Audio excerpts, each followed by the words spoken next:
Hey guys, Matt with back with another Transformers Talk Raw here. Today is Wednesday, December 1st, 2021. I'd like to thank you for joining us today. We have a good show planned. But first, if you haven't heard, you can always listen to us on Spotify. Check us out there, take us on the go with you. And we have a Facebook or Meta group. There you can chat bots with us, show off your own channels, your pages, whatever you like. We'd sure be glad to see you.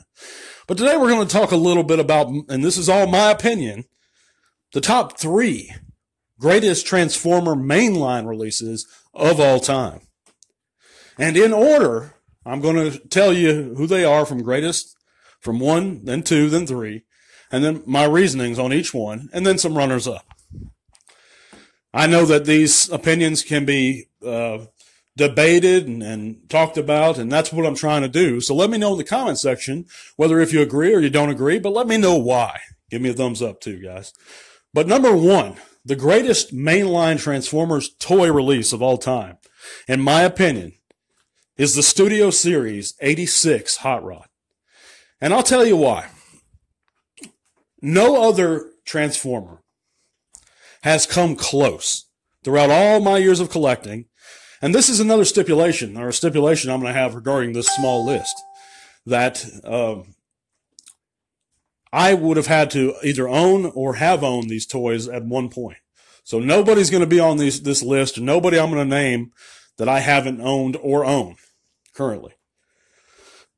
But anyway, the reason why I choose him as the number 1 greatest Transformer release of all time is because of his engineering, his paint apps, the way he holds together in both modes.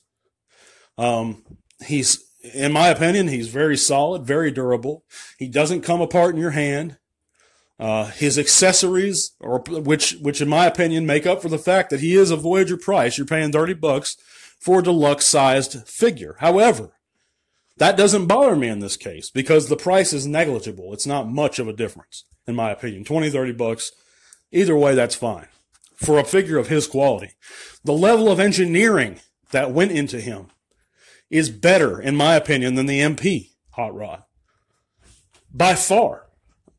The proportions in bot mode are more accurate. It literally looks as if he stepped out of the screen and you have him in your hands. He is the perfect plastic representation of Hot Rod in every single way. There's really only one individual who I've ever heard that doesn't like the figure.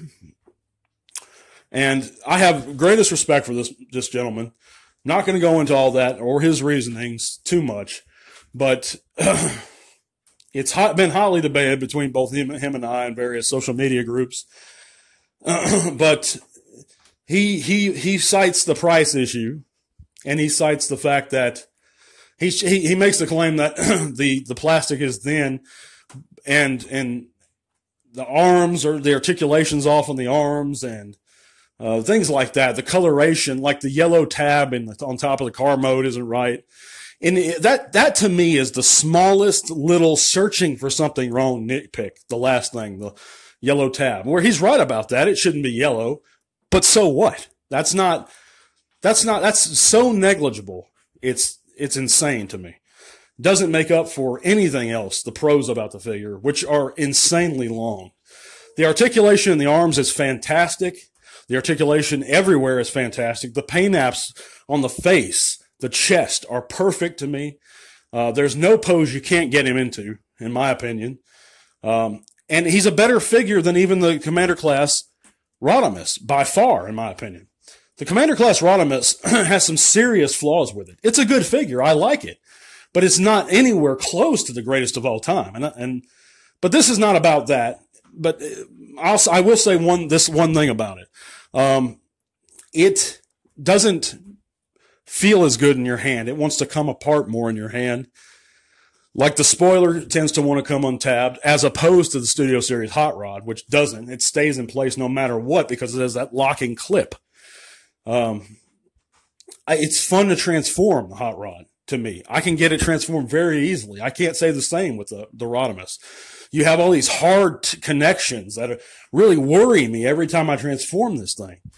But anyway, off of Rodimus on the hot rod, he's a fantastic figure, and to me, the greatest Transformers mainline release of all time. There's none that compare, in my opinion, in terms of accuracy, articulation, value for the money. Everything about it is wonderful. But that's my number one. Number two is going to be, and this may surprise some people, the RID, or Car Robots, Megatron or Gigatron. This was a wonderful figure. And actually, years ago, we bought the Car Robots version. Everything that the G1 6-shot did right, the RID Megatron or Gigatron did better. It had a great sculpt, well done chrome that didn't chip easily, very articulated for its time, really cool gimmicks with the spark crystal.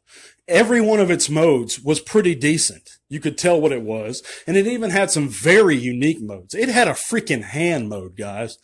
But you had these wicked looking wings in robot mode. He was sturdy. Everything about it was an awesome figure. I loved it. The shiny red chrome eyes. He was ominous looking. He looked like a threat. Loved that figure. To me, it was the greatest, or the second greatest, Transformers mainline release of all time. That's my opinion.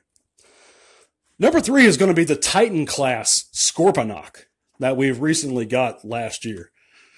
This figure, I wanted the G1 Scorponok my entire life. When this was announced and pictures or images were released, I stopped wanting the G1 Scorponok. Once I got this figure, I was like, that's the perfect Scorponok. And it is. In every way. He is imposing. He's fun. In all his modes, he's sturdy. He's very heavy. Worth every single cent that you pay for him. If you paid less than $200 or even $200. Worth every single cent. That's my opinion. And he is the number three greatest mainline Transformers release of all time. Now, I have a bunch of runners-up. There's so many wonderful figures we've received over the years. Figures like the Transmetal 2 Megatron, which is such a unique mode. The RID train bots, Rail Spike, Rapid Run, and Midnight Express, when they formed Rail Racer. A fantastic, solid combiner team. I enjoyed those toys so much. The G1 Double Spy with his unique gimmickry and his fun transformations. I loved it. But they just don't, they don't compare those top three, in my opinion. But what do you guys think? What is your greatest Transformer releases of all time? What do you think of my list? But let me know in the comments below. Thank you guys so much for listening. We'll be back on Friday with another T-Talk Raw and on Saturday for Random Saturday Rambling. So stick around, guys, and thank you for listening. Tell all one.